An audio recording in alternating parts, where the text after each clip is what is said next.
Welcome back to The Explainer. So glad you're here with us today because we're tackling something absolutely massive.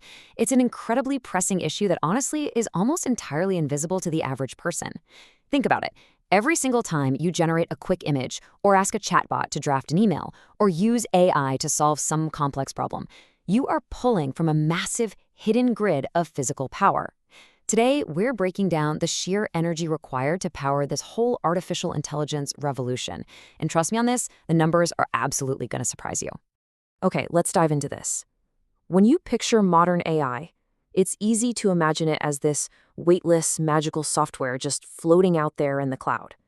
But the physical reality? It's intense. We're talking about palpable, glowing hot power coursing through physical chips right now. AI power consumption is growing at an absolutely unprecedented, rapid pace in the real world. It is literally heating up. I want to hit you with this number right out of the gate. 17%. Experts project that by the year 2030, data center power usage could rise to consume up to 17% of the entire United States power grid. 17?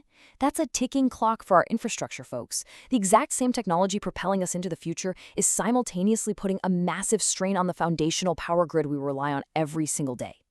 So how are we going to manage this whole shebang? Here's our roadmap for today.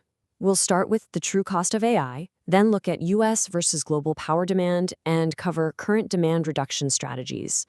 After that, we'll touch on the nuclear energy debate, the push for circular AI, and finally wrap up with the AI sustainability paradox. All right, Section 1, the true cost of AI. Let's get into this impending surge. To really understand the scale of this, we need to look at the hard data. The Electric Power Research Institute, or EPRI, published an executive summary that completely outlines what this impending surge in data center power usage looks like. This isn't just guesswork. This is concrete, expert analysis showing a massive, undeniable upward trend. And why is it so undeniable? Well, training these complex AI models requires running thousands of processors simultaneously, 24/7. It's like a giant engine that never, ever turns off. Moving on to Section 2, let's compare grids. US versus global power demand. So, right now, the overall data center power impact on the US grid is sitting at roughly 4 to 5%.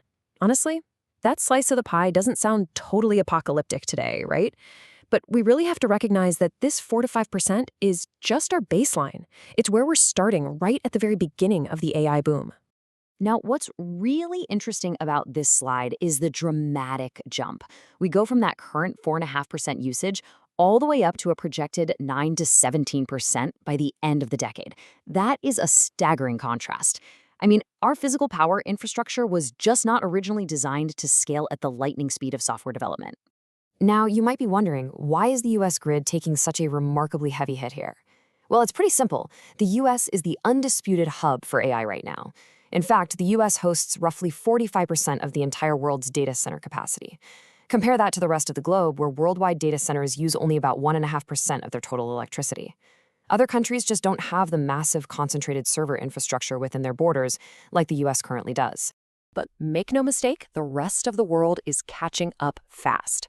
According to findings from Brookings EDU, global data center demand is expected to double by 2030, approaching 3%.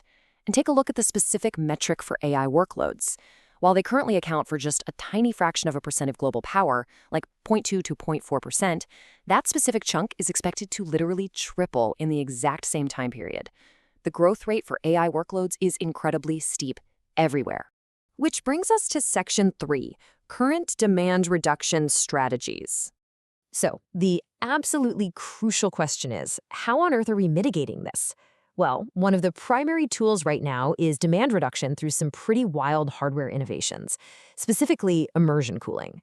By essentially bathing servers in specialized non-conductive fluids, and yeah, that looks exactly as sci-fi as it sounds, facilities can reduce their overall power requirements by up to 40%. And what's really crucial here is that optimizing power goes hand in hand with reducing the massive fresh water needs that we traditionally use to air condition these giant data halls. Another major strategy is supply orchestration. Here, we're talking about predictive smart grid systems. Now, to be totally clear, this technology doesn't actually reduce the raw amount of power that AI requires. Instead, it performs real-time monitoring to intelligently manage how that power is distributed. Think of it kind of like an incredibly complex traffic light system, balancing the load so we don't cause a massive gridlock. It is absolutely essential for safely balancing these huge loads so we don't just completely overwhelm the grid. Okay, moving to Section 4, the nuclear energy debate, specifically regarding small modular reactors.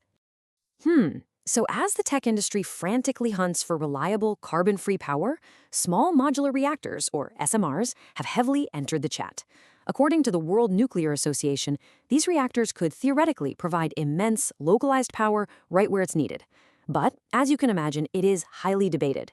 There is significant pushback because, well, you're essentially trading one environmental impact, carbon emissions and grid strain, for another, the creation of nuclear waste. It's a really complicated trade-off that has a lot of experts looking for a completely different, maybe even radical, path forward. And that takes us to Section 5, the push for circular AI. This is a massive paradigm shift. A lot of experts are calling this the holy grail. Circular AI is the application of circular economy principles, reduce, reuse, recycle, and regenerate, to the entire life cycle of artificial intelligence. Basically, we have to move away from the old linear take, make, waste model, where we build a server, run it into the ground, and just throw it away. Instead, circular AI focuses on making both the hardware and the operations entirely self-sustaining in a complete closed-loop system. To actually achieve this closed-loop system, the industry needs to make major advancements across 3 foundational pillars. Number 1, hardware lifecycle redesign. Number 2, algorithmic recyclability. And number 3, thermal energy circularity. Let's break those down real quick. The first 2 pillars are all about immense reuse. For hardware, servers and accelerators must be designed from day one to be easily disassembled and modularly repaired. This completely ends the ridiculous cycle of shredding and replacing hardware every 3 to 5 years. Then, for algorithms, instead of burning insane amounts of computational energy to train brand new models from scratch every single time, we have to start modularly adapting existing trained models. So the big takeaway here is simple. We reuse the physical servers and we reuse the digital pathways. And this brilliantly illustrates the third pillar, thermal energy circularity. Think about all that intense heat generated by AI servers we talked about earlier. Instead of just dumping it uselessly into the atmosphere, a true circular design mandates that data centers serve as district heating hubs.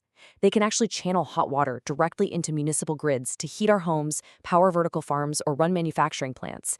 It literally connects macrotech directly to your local infrastructure and daily life. How cool is that? Finally, we arrive at Section 6, the AI sustainability paradox. This is where things get really fascinating. I want to ask you this directly. How can a technology that is so clearly draining our natural resources, our power, our fresh water, become the very tool that saves them? I mean, it sounds completely counterintuitive, right? But that is the fascinating tension right at the absolute center of this AI boom. The answer is the paradox itself. As AI's requirements increase, we are actually using AI itself to assist us in the management of these exact resources.